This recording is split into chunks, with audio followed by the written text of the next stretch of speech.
ನಮಸ್ತೆ ಮೇಡಮ್. ನಮಸ್ಕಾರ ಮೇಡಮ್. ನಮಸ್ಕಾರ ಸರ್, ಬನ್ನಿ ಕುತ್ಕೊಳ್ಳಿ. ಏನ್ ಮೇಡಮ್ ಕಾಲ್ ಮಾಡಿದ್ರಿ, ಏನ್ ವಿಷಯ? ಏನ್ ಸರ್, ನಿಮ್ ಮಗ ನಾವೊಂದ್ ಹೇಳಿದ್ರೆ ನಿಮ್ ಮಗ ಒಂದ್ ಹೇಳ್ತಾನೆ, ಲೂಸ್ ತರ. ಹೌದೇನೋ? ನೀವು ನೋಡ್ರೆ ಟೈಮ್ ಕಟ್ತೀರಾ, ಅವನ್ ನೋಡ್ರಿ ಈ ತರ ಆಡ್ತಾನೆ.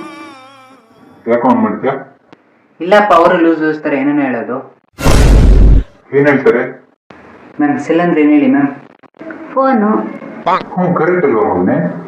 ಅಲ್ಲಪ್ಪ, ಎಕನಾಮಿಕ್ಸ್ ಮ್ಯಾಮ್ ನೋಡಿದ್ರೆ ಮಾರಾಟ ಅಂತಾರೆ, ಬಯಾಲಜಿ ಸರ್ ನೋಡಿದ್ರೆ ಜೀವಕೋಶ ಅಂತಾರೆ, ಸೋಷಲ್ ಸರ್ ನೋಡಿದ್ರೆ ಜೈಲ್ ಅಂತಾರೆ, ಫಿಸಿಕ್ಸ್ ಸರ್ ನೋಡಿದ್ರೆ ಬ್ಯಾಟ್ರಿ ಅಂತಾರೆ, ಇನ್ನ ಇಂಗ್ಲಿಷ್ ಮ್ಯಾಮ್ ನೋಡಿದ್ರೆ ಫೋನ್ ಅಂತಾರೆ. ಯಾವ್ದು ಕರೆಕ್ಟ್ ನೀವೇ ಹೇಳಿ.